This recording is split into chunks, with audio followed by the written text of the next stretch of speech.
Western Spring Television. Ours it is.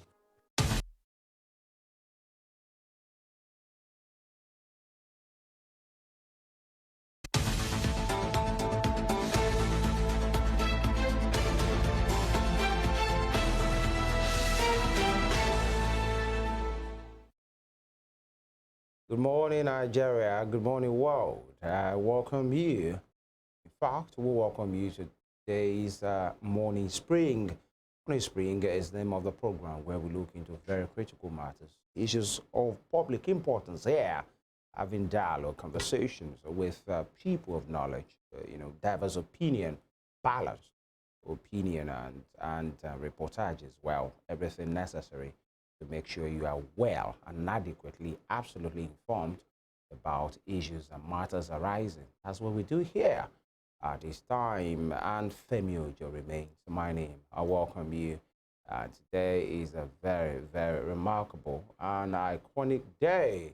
Evelyn, good morning. Good morning to you, Femi. How are you doing today? Very well. Good morning, people. Thank you so much for joining us. It's the midweek installment of Morning Spring. Right here, we'll talk about everything critical, topical, so that you, our dear viewers, can have a better understanding of what's going on around you. My name is Evelyn Ohiole, and of course, very truly, it is indeed an iconic day in the calendar today, 14th of February.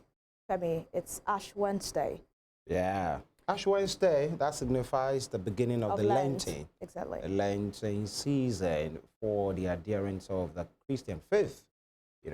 Signifies, what Christ went through, sacrifice, seclusion, having to fellowship with God. And it was this moment that in history that heralded the Easter period. But then quite an iconic day as well. And so, as today is the Ash Wednesday, today also signifies the February 14, Valentine's Day. So, it's safe to say this morning for today's Valentine's edition, definitely a very big one at that. So, I think congratulations are in order. Let me wish you happy Valentine's Day to Evelyn Ohiole. Thank you. But why is it it's Valentine's edition? Why not Ash Wednesday edition?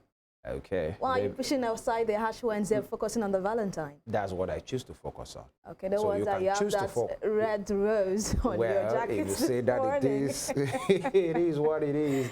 Valentine is the day set aside to celebrate St. Valentine for the act of bravery, sacrifice, selflessness.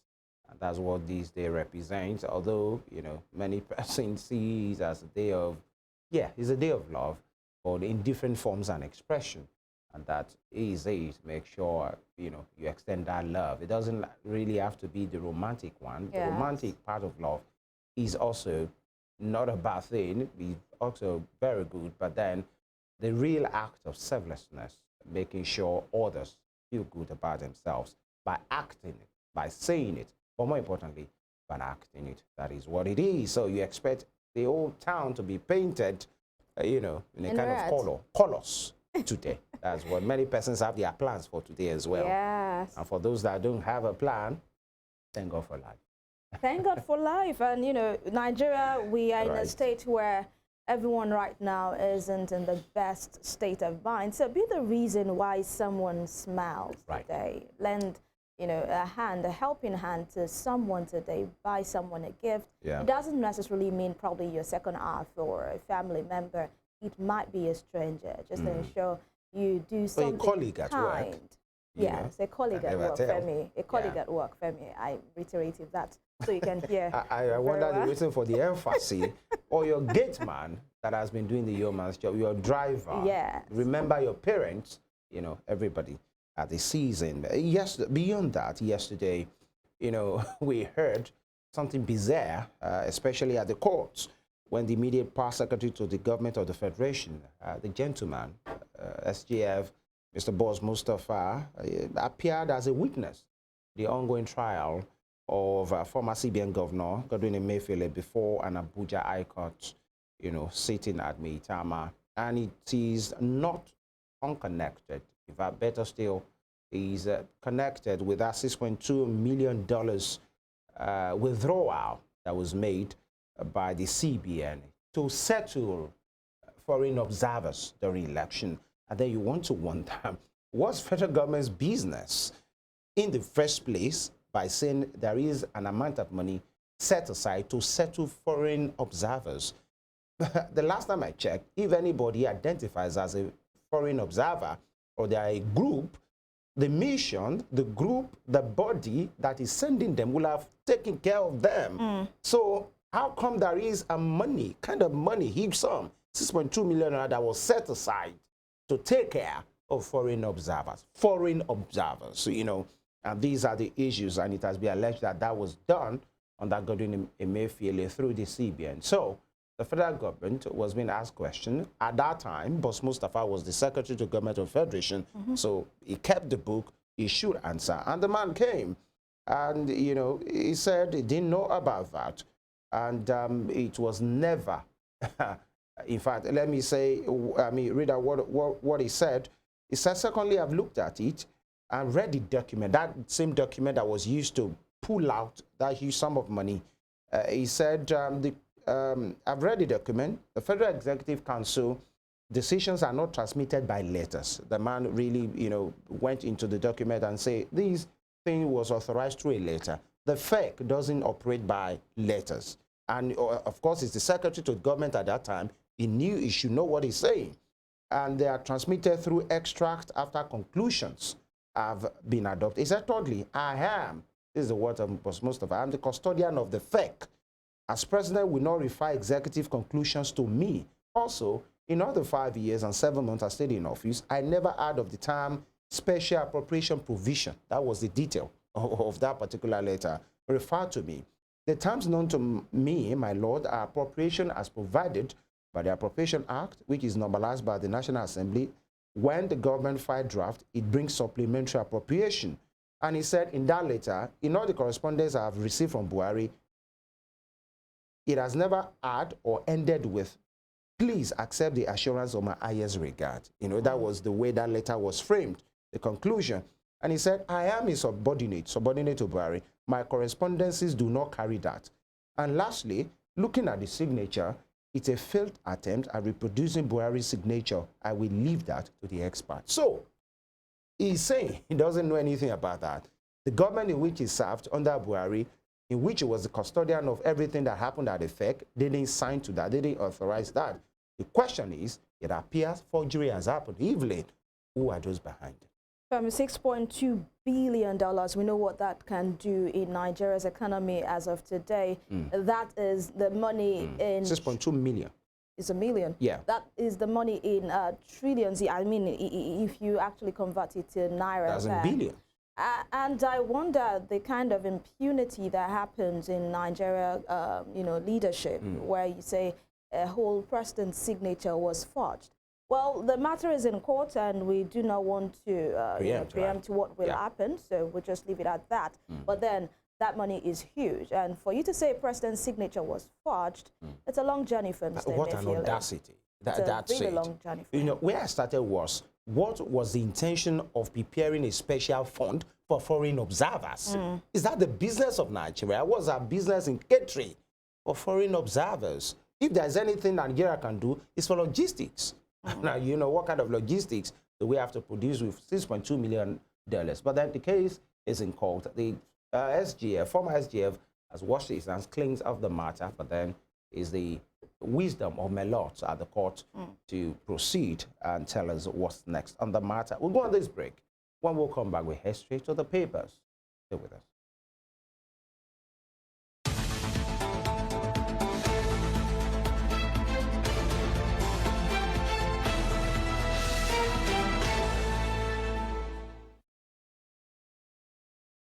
All right. We start from this Vanguard newspaper for today. And of course, Ladeji is there. Ladeji Alabi, happy Valentine's Day to you.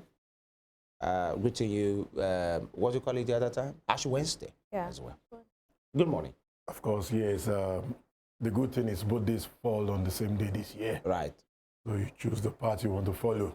It's either you follow the path of our Lord and Savior Jesus Christ, or you choose to follow the path of... Path of what? Both are both good. paths are It paths depends of on your love and intentions. sacrifice. Exactly. apparently, And one is not a substitute for the other.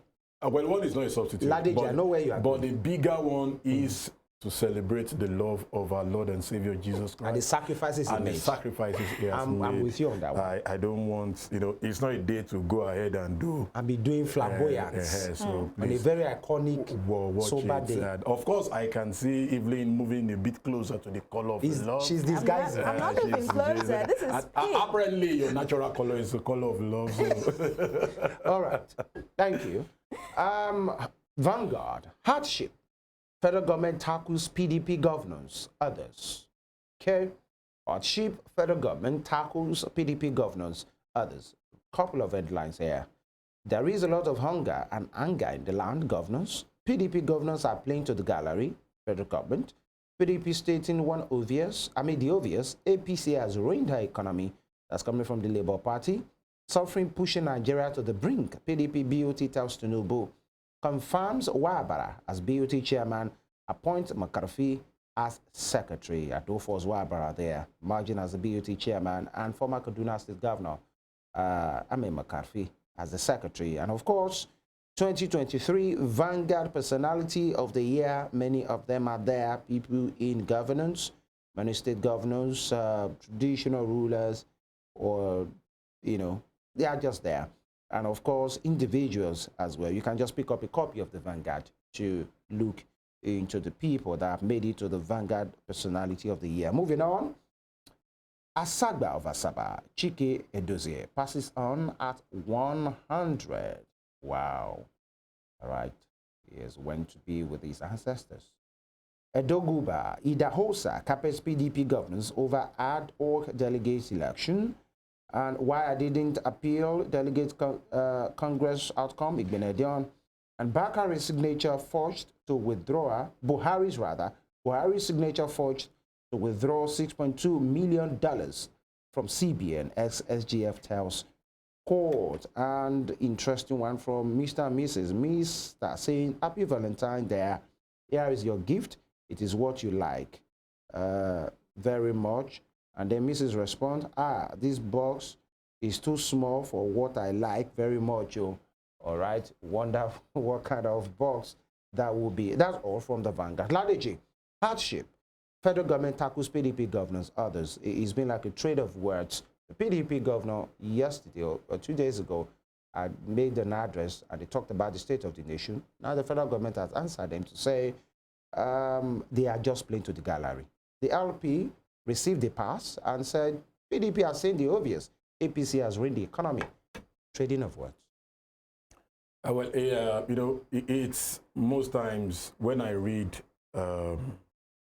release from political parties, most usually those ones in power, I feel they are just people that doesn't like criticism, constructive ones. They always love people that will tell them, oh, you are doing well. You are doing well. And in reality, you are not doing well. The situation in Nigeria it's obvious. A blind man can see it, if that is possible, that there is hardship in the land. I don't see why you will come back and be saying PDP is playing to the gallery. Even they themselves, they have admitted, they knew. In reality, many of these guys, on camera, on here, they can defend all these things. But when they leave the studio, they go to the same filling station where you buy your fuel, Femi. They go to the same market to buy rice. But they just have to come outside and defend what is not defendable. I feel not until we get to the stage of saying, okay, so we know we are not doing well in this aspect. Okay, Nigerians, we are going to make amends. We are going to try as much as possible to do better. But when people call you out for not doing well, you say they are playing to the gallery, you try and turn it to a political wall. I think that is very, very unnecessary. PDP BOT are saying Nigeria is on the brink. Is that not too extreme? Femi, in reality, between you and I, let's look ourselves in the face. Yes, that's what we're doing right now. Are you not scared? My fear is that I pray this doesn't take us into anything, revolution, whatever. Yes, of course, there can be a bloodless revolution. But with the anger on Nigerians currently, Femi, I can tell you anything revolution might not come easily for us. So that's why I've always been hoping that our political leaders will wake up to the reality and rethink, think again and see how well can they alleviate the poverty and, the hardship in the land. Because when people begin to run after them, they won't be able to run anywhere. It's not easy. If you know the reality now. The sad thing is, I saw a tweet one day. Somebody said he has listed every, there are private helipads, there are places where private jets can move around. Hangars, He said they have identified every of those places.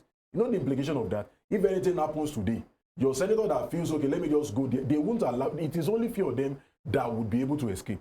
When it happens, I just hope we don't get to that stage. That is why it is important for them to look inward and, just make sure things work for people. That's right. We hope we don't get to that level because peace is what we are praying for.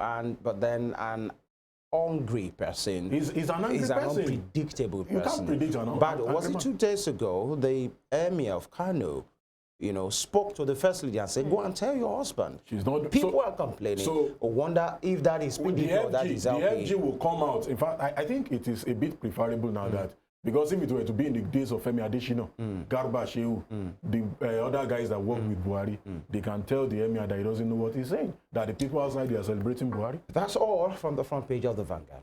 All right, we move to the front page of the Punch newspaper for today. Let's see what stories we've got there. Cost of living. FG NLC meeting deadlocked. Bakers threaten shut down.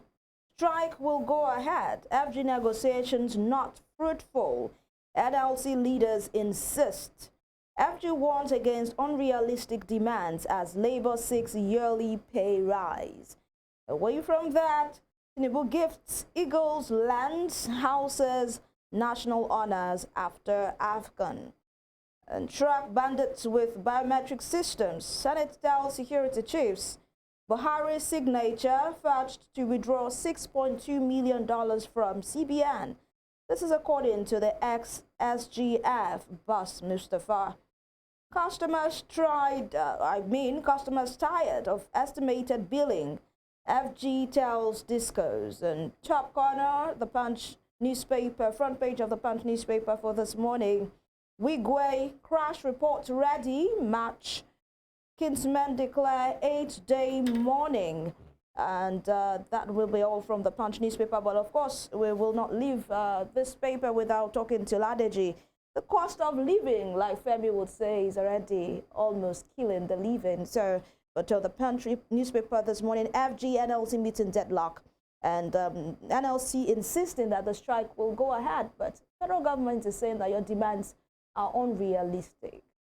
DJ. Both federal government and the NLC always have issues with them. Right. The demands for a living wage for the people are always unrealistic. But I will always refer back to it. I've not seen anybody giving me an answer.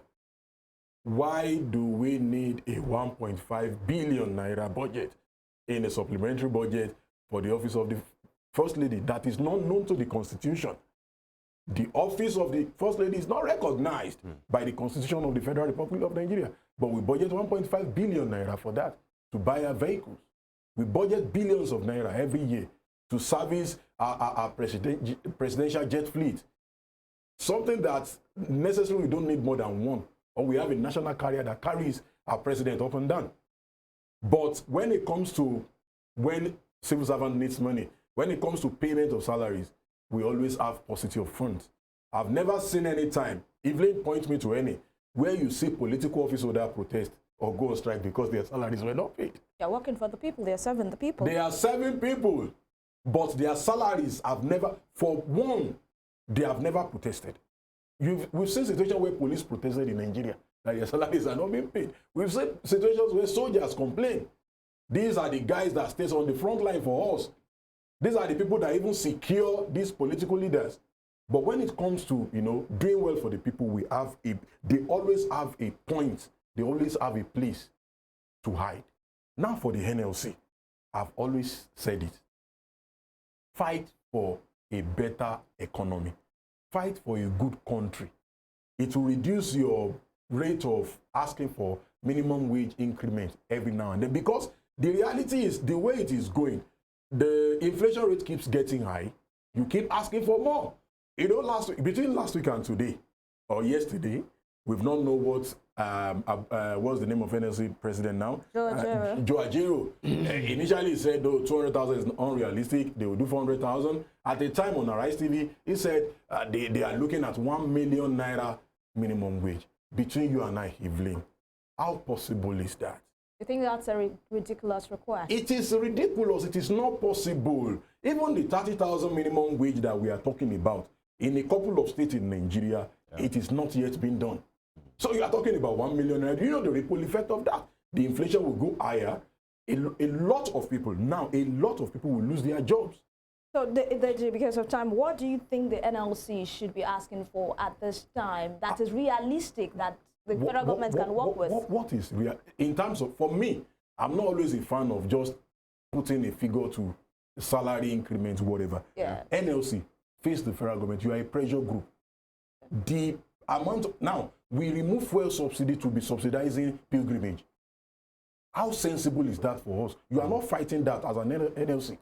We are spending, we budgeted 5.5 billion naira for student loan, and we have 24 billion naira to subsidize Hajj, to subsidize pilgrimage. You are not fighting that as an NLC. These are wasteful spending. These are some things you should be fighting for, so that the ripple effect of this will not affect your members. Right. But now, every time, every market day, you want to ask for increment of salary. So they should focus on sapping out money from the economy. So that if the economy works, Evelyn, if the economy works fine, somebody that earns 30,000 naira will be able to go to the market if the inflation is not high. If food prices goes down, you, even with your 30,000 naira, we have been in this country a time that people were earning less than 30,000, even though it wasn't that very easy then. Yeah. But you can go to the market and get something reasonable. At a time in Nigeria, I can go to the market with 5,000 naira and come back with a couple of things. 5,000 naira cannot buy you 10 noodles of gari today. My favorite. He said his favorite. But that will be all for the Punch news. Next is the Guardian newspaper. 13.8 million undocumented Nigerians raised doubts on population size. Who are they? CBN informs court of $6.2 million released for 2023 poll. And abduction, father of slain Anambra lawyer slums die. Sadly, abduction, father of slain Anambra lawyer slumps and dies. An alleged $6 billion fraud. You have no power to try me. Ex-minister Agunloye tells EFCC and Wigwe NSIB. Okay. All right. I think I'll move to the Daily Trust. Let's do a Daily Trust right now. The Daily Trust newspaper. All right. Away from that to the Daily Trust. Bandits kill 2 policemen. Abduct 40 in Zamfara. No, you say, not again. Family of 21 among captives. Family of 21 among those kidnapped. Bandits kill 2 policemen, abduct 40 in Zamfara. And of course, the big picture here is that of the Super Eagles of Nigeria with Mr. President and the Vice President, of course, when they were hosted at the Villa yesterday. And of course, they were rewarded, you know, national honors, plots of land, flats. We hope the government will make true of those other material resources. Of course, they have their national honors to themselves right now.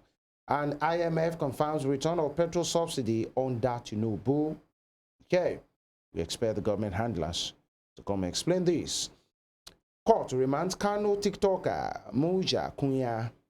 You know, so.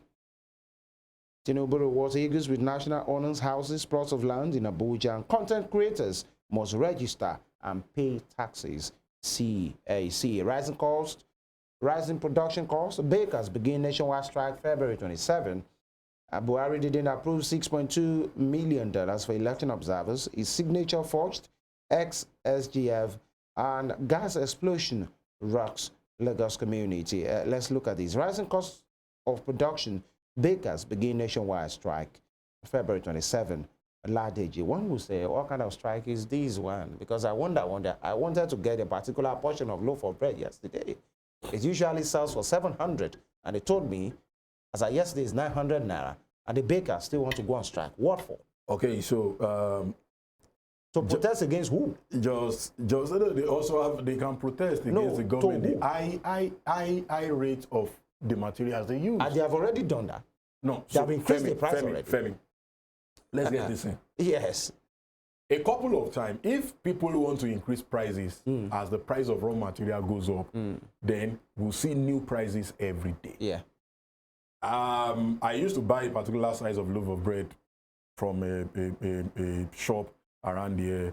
Initially, it was, I think, 700 naira. It's moved, a couple of months moved to 1,000 naira. So I bought, last week Friday, I bought one. So I asked someone to help me get one for someone the following day. And it has jumped from 1,000 naira to 1,200 naira. The reality is, even if you have a baker as a friend now, I have a couple of friends that bake cakes, and you see them, many of them complaining every day. Imagine, okay, so if you want to celebrate Valentine's today with a guy, and she has given me money last week as a baker to help her bake a very big size cake, and maybe the budget I gave her last week was 50,000 naira. But between last week and today, the price of flour has changed. Now, will I go back to Evelyn to ask for more money? You don't imagine now. And will I spoil her? Especially if payment has been completed. She has completed. You take that one in your hands. Of course, yes. Yeah. And it's a big day because the guy is looking at asking her out today. Hypothetically speaking. I don't know. It may be a reality.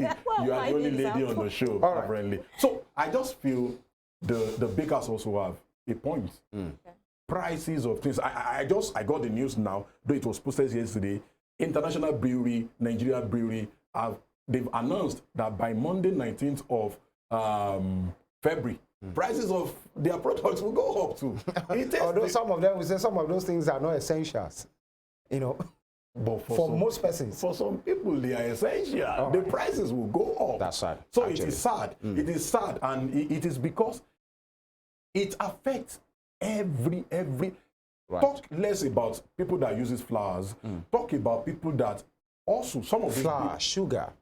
Some of these bakeries, their generators to run on diesel. Now, you mentioned egg now, Femi. Anybody that consumes 1 egg per day now, I think EFCC should question them because that is on a very high side. All right. That'll be all from the Daily Trust. All right, from Daily Trust, we move to Daily Independent newspaper this morning. Let's see what stories we have there. FG asks for more time as Labour insists on strike ultimatum. Promises to fast-track implementation of 16-point agreement. Minimum wage should be reviewed annually, says NLC president. And stakeholders point ways to promote fair resolution of disputes. Away from that, alleged $6.2 million election fraud, ex-SGF Mustafa exonerates self, says Buhari didn't okay fund. Niger Republic retaliates, bans Nigerians' flights from airspace. That's on page 6. And rising insecurity, Senate grills security chiefs for over 5 hours. And reps stepped down bill to make varsity degree minimum qualification for office of president governors. All right, we'll come back to that. And government molds commodity board to tackle price volatility. Others to deploy security forces to protect farmers and farmland. Asagba in council confirms transition of monarch, installs regent. And top corner, front page of Daily Independent newspaper this morning. Democracy will die in Nigeria if PDP collapses, says PDP Board of Trustees.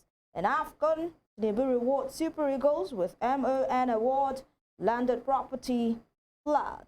And that will be all for Daily Independent. Boladeji, let's have your take on this. Rep steps down bill to make varsity degree minimum qualification for office of president governors. What do you think? When I saw the news yesterday, I was watching their, the plenary yesterday. The first thing that came to my mind is, it is even many Nigerians that will defend them on this. I'm not a fan of it. They will tell you, no, it is not a must. University degree doesn't mean you will be able to lead. But university degree will not mean you'll be able to lead. One of them raised that they should do 1 minute silence because Nigeria did not win AFCON.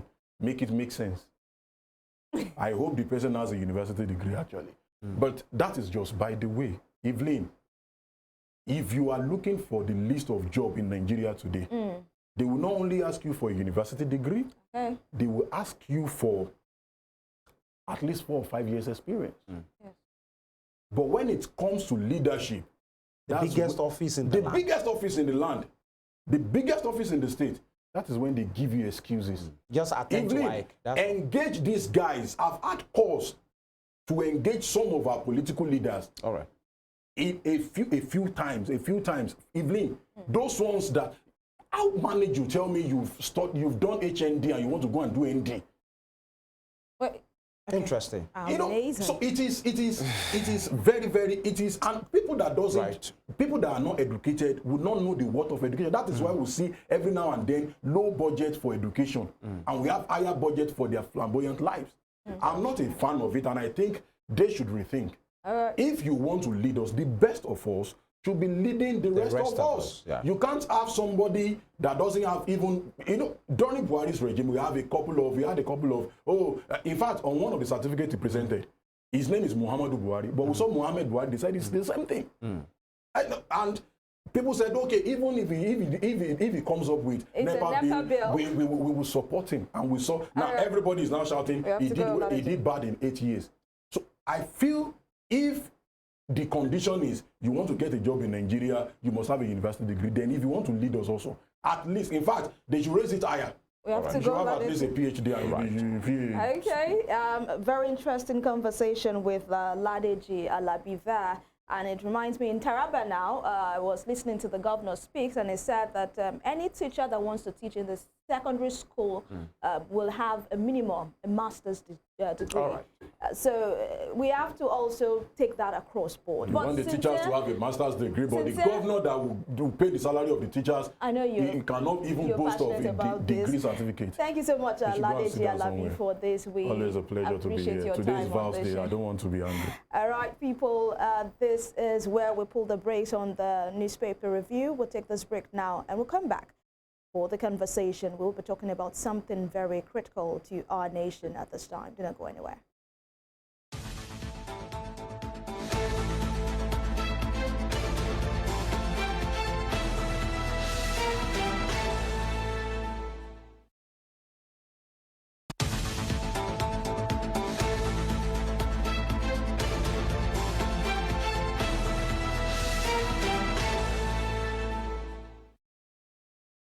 All right, you're welcome back. And now we'll start the conversation, which is really about the bilateral deal, signed between the UK and Nigeria yesterday, and which many persons say what exactly is it about, and is something that needs to be looked into.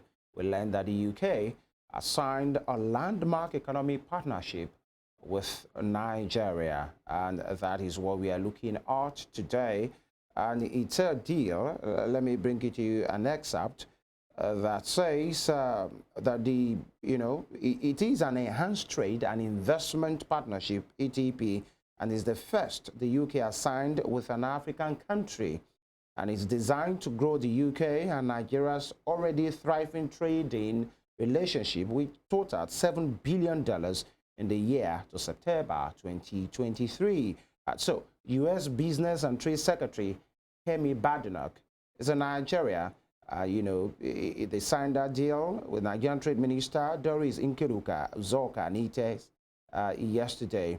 And these are the issues. Then the visit comes as UK energy firm Conexa signed deal to support Nigeria's transition to sustainable energy.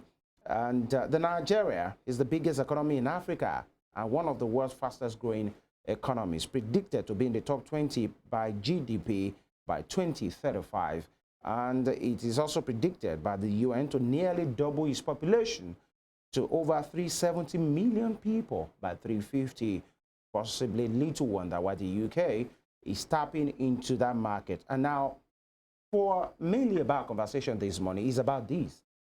This deal, we see the UK and Nigeria's shared aspiration to facilitate each other's lawyers practicing foreign and international law in each other's jurisdictions. When the news first, filtered in yesterday, it was more like the British lawyers or British lawyers will be allowed to practice in Nigeria. That and we didn't knew that it was supposed to be, vice versa. British guys practicing in Nigeria, Nigerian guys practicing in the UK. But this is saying the UK and Nigeria shared aspiration to facilitate each other's lawyers practicing foreign and international law in each other's jurisdictions, a step which could significantly enhance legal services collaboration and export. And these are the matters that we are following at this time. Many persons will say, isn't that the case before? Can Nigerian lawyers practice in the UK or UK guys practice in Nigeria before? To make sense of these conversation this morning, we are being joined by Dr. Misbah Lateef. And Dr. Misbah Lateef is a legal practitioner and, of course, a law lecturer, modules lead, University of Hull, and, of course, a Columbia scholar. Good morning, Dr. Lateef. Yeah, good morning, and thank you for inviting me again. Thank you for joining us. And quickly, you've heard me, the trade partnership, a lot of it connects her. We learn, will be of great asset to Nigeria. That's a UK firm, energy-wise. But we are sticking to the legal part this morning. It says this deal will allow Nigerian lawyers to practice in the UK, and the UK guys, British guys, will practice in Nigeria. Doctor, hasn't that been the case before? What's new here? Well, let me start by saying thank you for making this really restricted to an area where I have expertise, which is the legal aspect.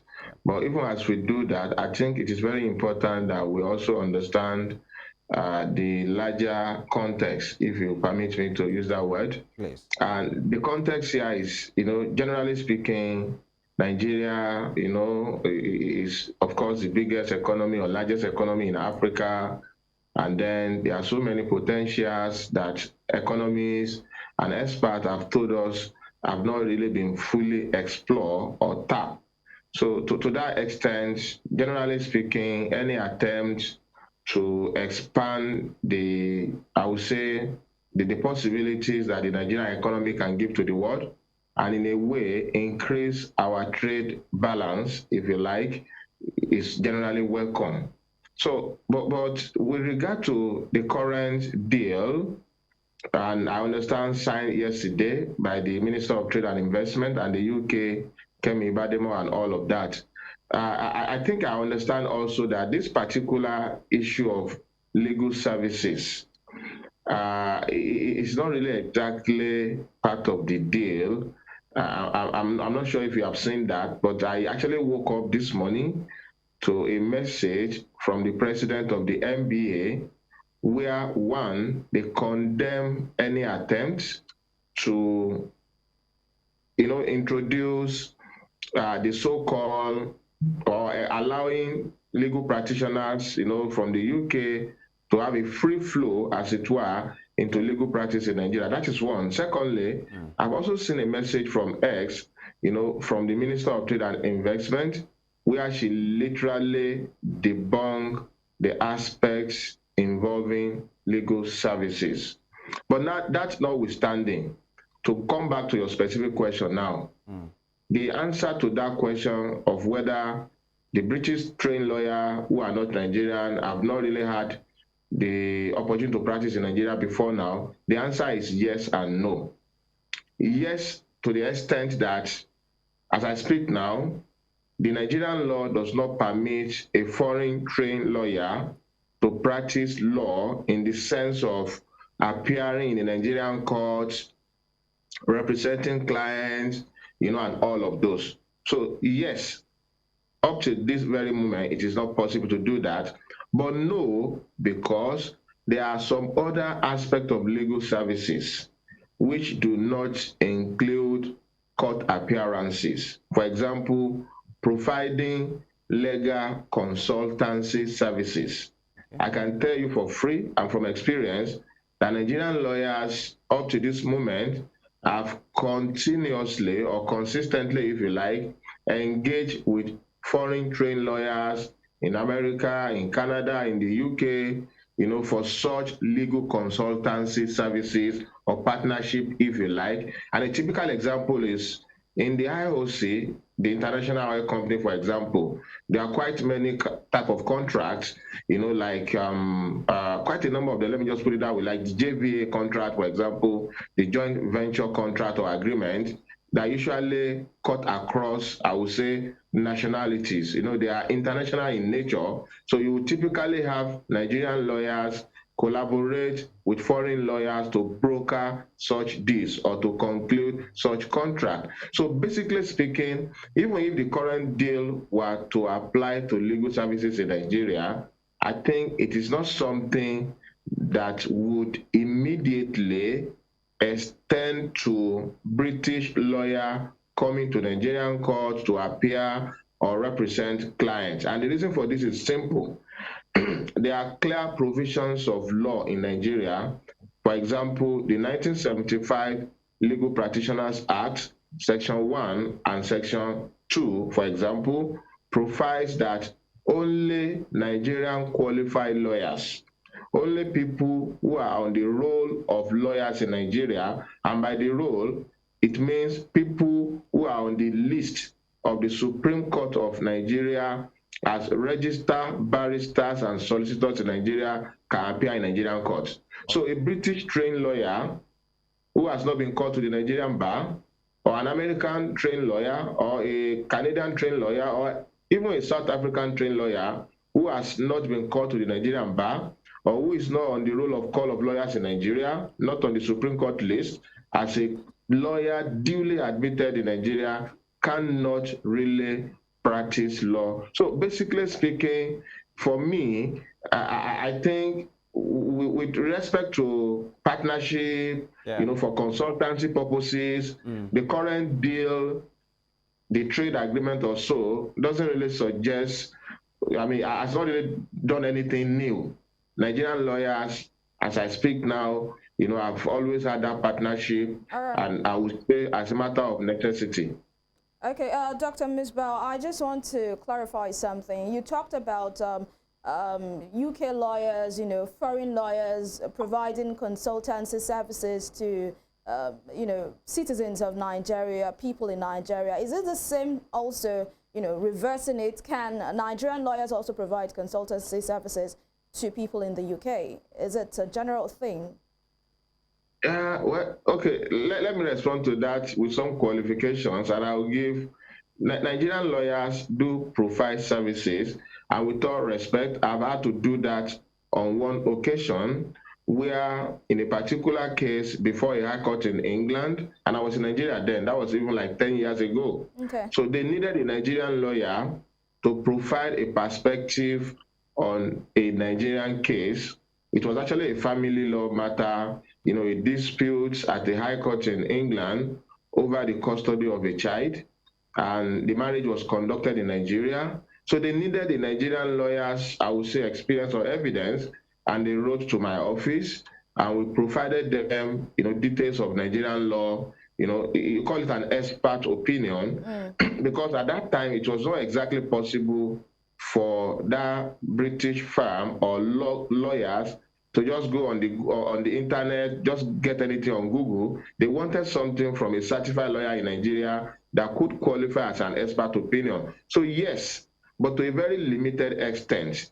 Nigerian lawyers do also have some kind of foray, if you permit me, into foreign practices, but very limited. And to also let you know how limited it is, the example I gave earlier was when I was living in Nigeria. I was able to provide an expert opinion. Now that I'm in the UK and a qualified lawyer from Nigeria, the truth is that I can't even practice here. I don't practice here because if I need to practice here, there are requirements for me to align my Nigerian qualification with certain requirements within their system. For example, that's what they call SQE, Solicitor Qualifying Exam. I will have to take that exam. So as a Nigerian trained lawyer who is resident in the UK now, I'm a foreign lawyer, I can't even practice. So I guess this is one of the fears why you could actually justify the way our colleagues in Nigeria have reacted to this, that if this deal is going to go through at all, and if they mean business, there should be some element of reciprocity, such that this will not unnecessarily be to the disadvantage of Nigerian lawyers. So that if we are opening our doors for British lawyers to come, then that should be reciprocated, such that someone like me, for example, who is in the UK, I will not need to go through their local qualification processes again. I will just directly bring my expertise to practice. So it's quite a very, I would say, complex issue, and quite complex, or even more complex than people, have tended to look at it. If that will happen at all, they will have to amend the law I referenced earlier, the Legal Practitioner Act of 1975. And I guess the UK will also have to amend their law to allow a foreign trained lawyer like me, whether I'm resident in the UK or or my colleagues in Nigeria, to practice in the UK. So generally speaking, there are soft aspects, to this issue, and then there are the hard aspect. The soft is that consultancy, legal expertise, opinion, they continue to exist even as I talk to you now. But then the hard aspect is you actually coming, into a court in Nigeria, or to actually do some core legal services, you may not be able to do that as a foreign lawyer. The way I may not be able to appear before a British court today. All right. So, but generally, I can write opinion. Somebody can consult with me. All right. I can give opinion on Nigerian law. So those services exist as I speak now, and particularly in the oil industry. In the oil and gas sector, because those are quite, I would say, unavoidable anyway. I mean, oil deals, international contracts, with the IOC, the court across nation, and that would naturally require that you have legal services, across border. All right, doctor, but just like we have in, other professions like medicine, if you have international, professionals coming in, they have to go through some examinations before they are settled in here. Can't you have the same thing for the law profession? If you are a lawyer in the UK, you can come into Nigeria. So far, you have gone through a particular qualifying exam. Isn't that okay? The same way you said you cannot practice in the UK except you have gone through some, examinations, local examinations there. You're right, and I think that would be the ultimate destination if this deal. Let us assume for a moment that the deal is true, even though, as I said, the minister has denied it, that it doesn't cover legal services. But let's assume for a moment that it is actually true. Let us assume that the NBA that has come out to even reject it, let us assume the NBA is also, and I actually agree with NBA, I must clarify that, the ultimate destination would actually be that such framework will have to be established within the Nigerian system, such that when they come, they will come through that kind of regulated, I would say, platform, not just a free ingress or egress, as the case may be. So yes, that would definitely be the case. And I guess the same thing will have to also happen in the UK, because the law that, for example, restricts me from practicing here today would also have to be looked into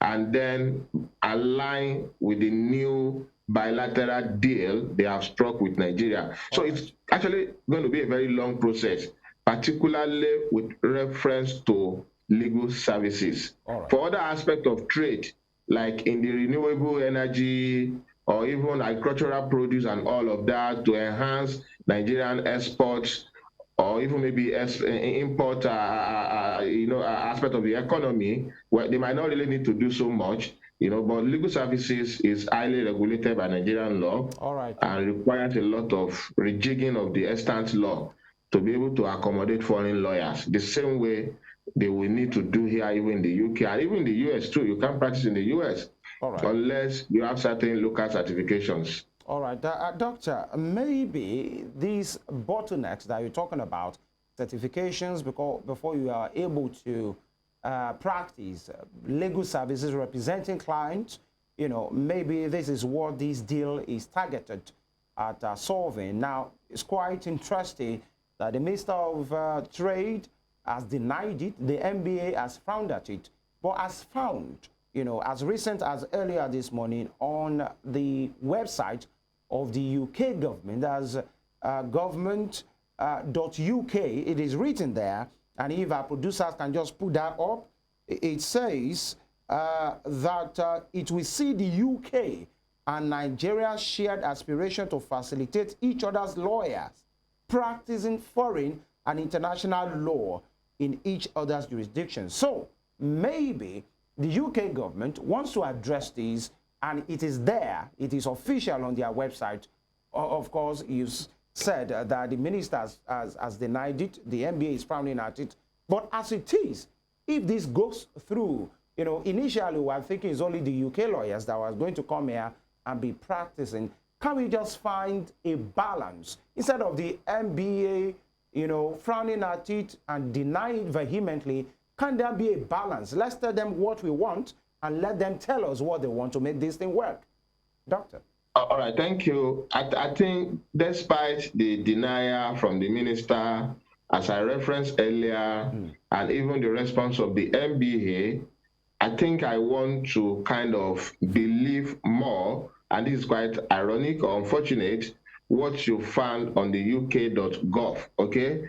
Because it is actually quite plausible that any such bilateral deals of whatever nature, we have some component of legal services.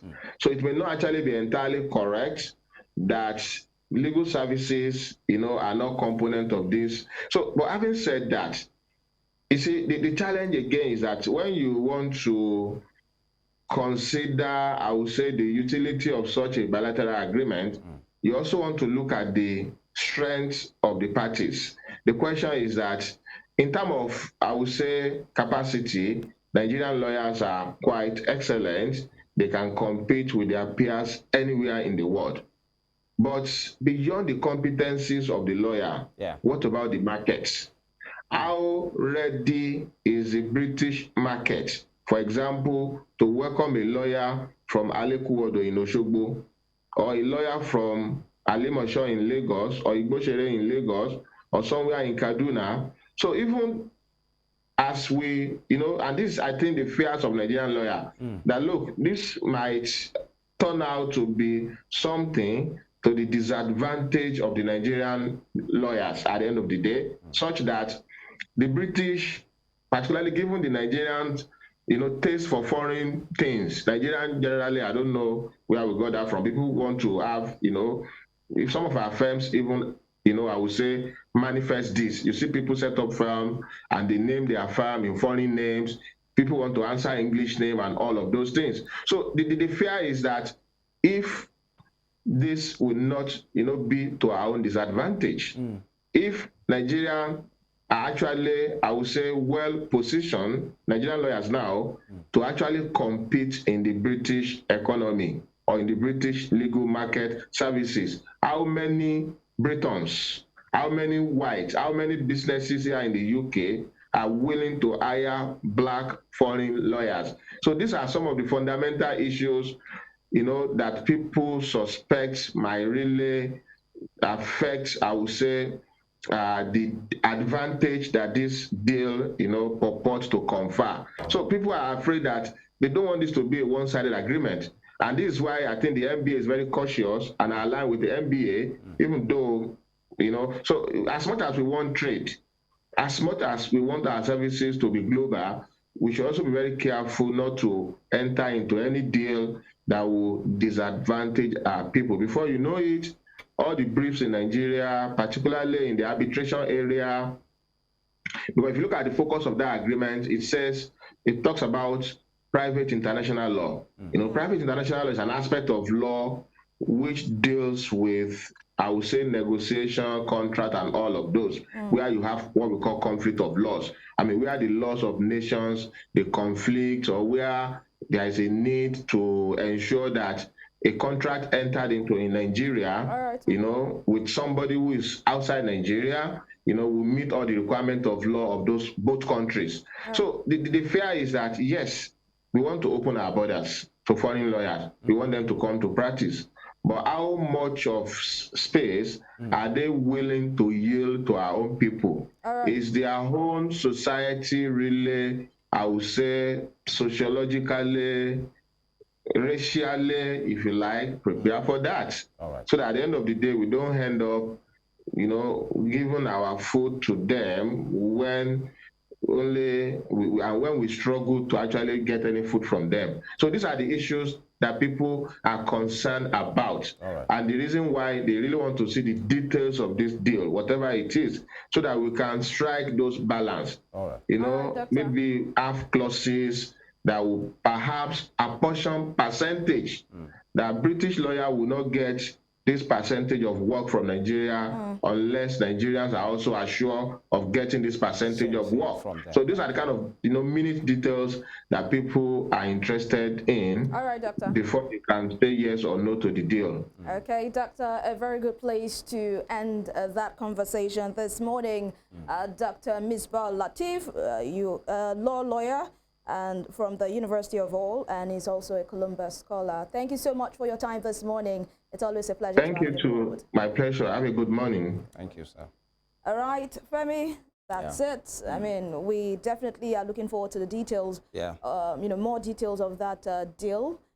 Nigerian lawyers are really scared, and if you ask me, it's really, it's really one that you want to agree with their concern. What is source for the goose must be source for the gander. Exactly. That's it. All right, at this point, we go for this break. When we return, we will be talking sports. We learned that the federal government has rewarded the Super Eagles and their officials for their work in the last AFCON. We are going to be bringing you details and, of course, speaking to key stakeholders in that sector. Do not go anywhere. We'll be right back.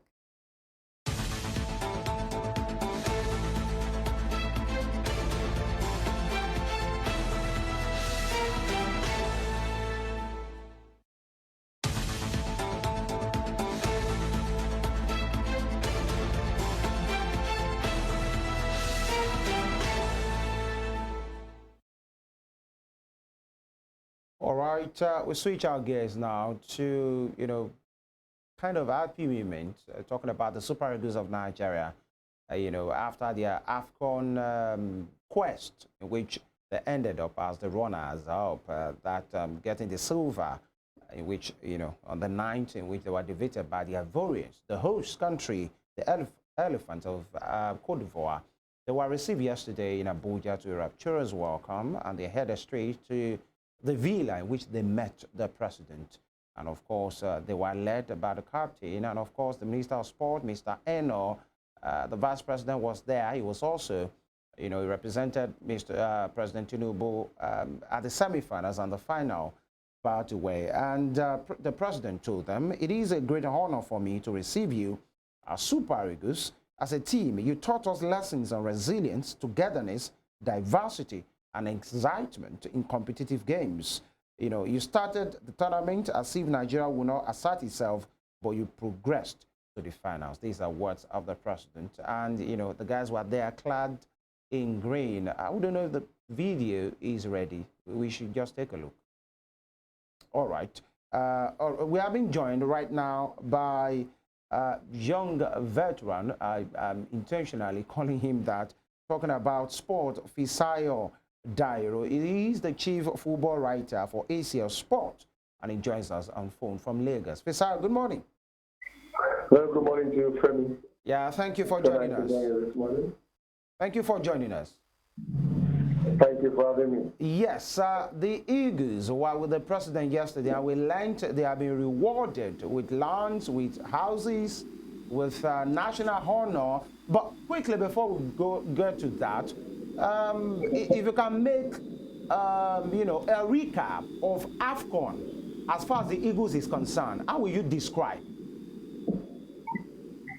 Well, regardless of the anticlimax of what happened on Sunday, I still think the Super Eagles surpassed many expectations, and I think they had a great tournament.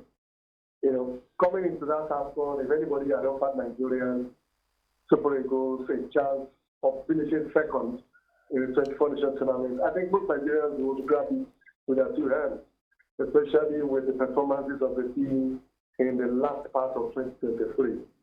So, like I said, it was an anticlimax on Sunday because the team had heightened expectations. They have brought Nigerians together from all walks of life. But it is what it is. We eventually failed to give what they don't have. And so that's why I receive it as a great tournament for the Super League. Yeah, Fisaya, quickly, before we go to the Villa, you know, contextually speaking, many persons have said that maybe, you know, we're all disappointed that the Eagles could not get the gold. But looking in with the benefit of hindsight, will you say that maybe the Eagles even overachieved? Will you see it that way? Yes, I think. I think they overachieved. Me, personally, coming to this tournament, when I was asked my two favorites, of course, I know for a fact that in any African Cup of Nations tournament, you have to consider the host nation. Because if countries like Equatorial Guinea hosted and got to quarterfinal, countries like Burkina Faso hosted and got to semi-final, then a strong football nation like Cote d'Ivoire, you expect them to get to the semis, although they did it in the unorthodox way. But I felt Morocco and Cote d'Ivoire had the biggest chance in the competition. So I think they will achieve, again, maybe because of a recency bias of how on the spine the Eagles were between September and December last year. But to an extent, they did overachieve. But in the end, we are Nigeria, and we naturally expect our team to do well in international competitions. All right. Yesterday they were at the Villa. They met the president, and in which they were rewarded. Please hang on. Let's take this video. Just hang in there.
All right, Evelyn, these were the guys. Of course, happy moments there, Femi. So let's just get back to Fisaya. Are you still with us, Fisaya?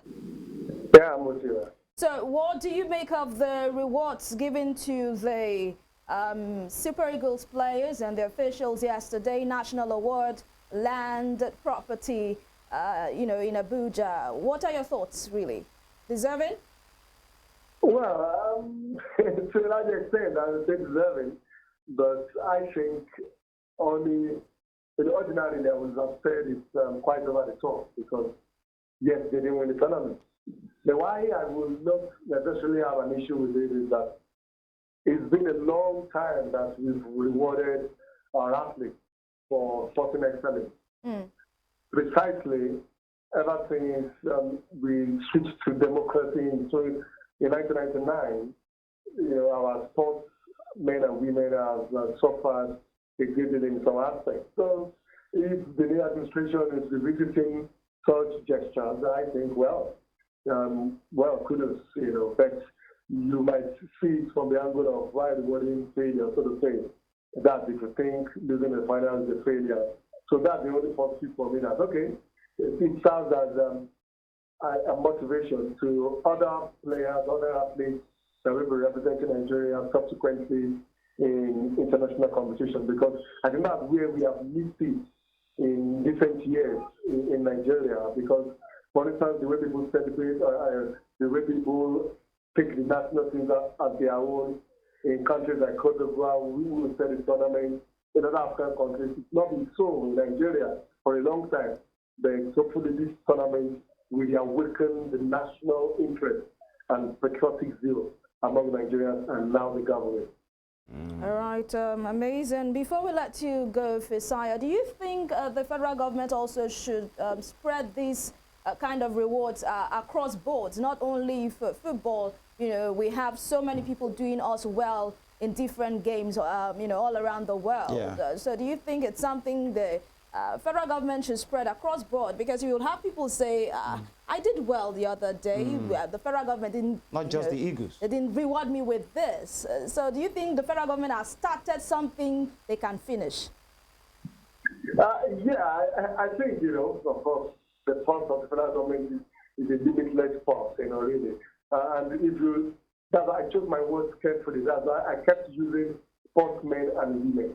So it's imperative that it is done not only for the Super Eagles, for the Flying Eagles, if they do well, for athletes, athletes, I mean, the African Games will take place in Ghana from next month.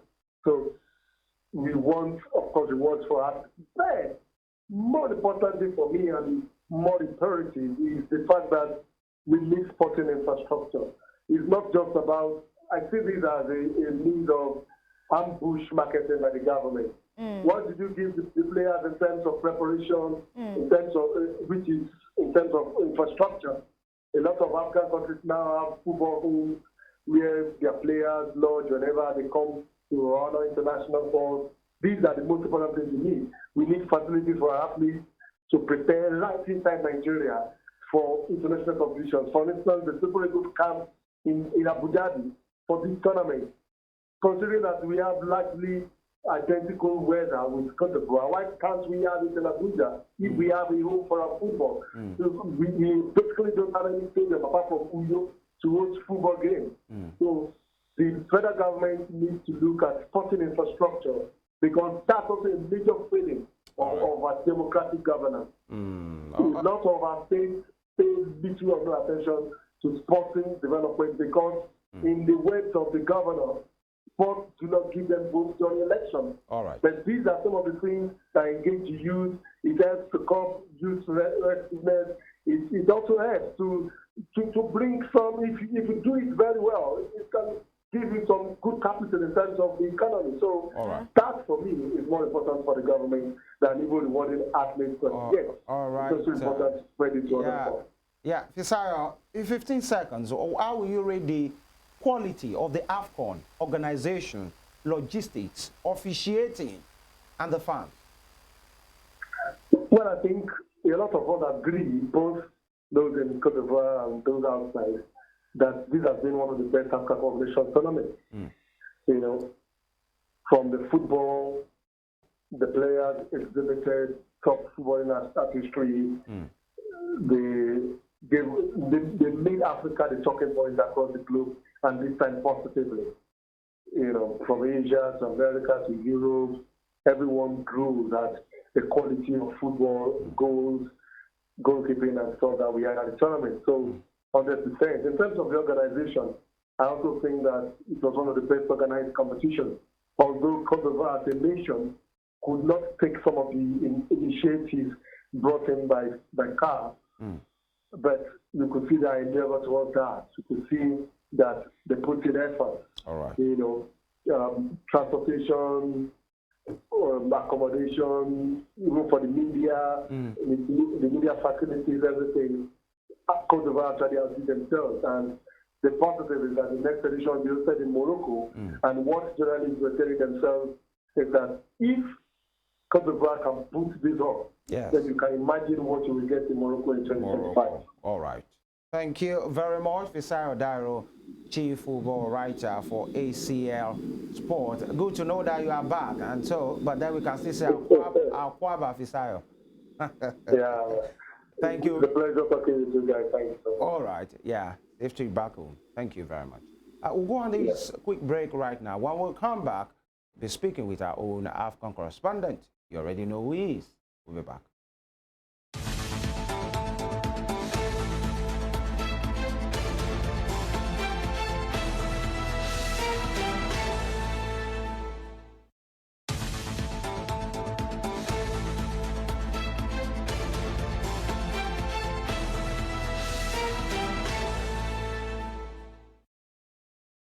All right, we are being joined again by WSTV AFCON correspondent Joseph Atewe, and he joins us right now. Joseph, good morning.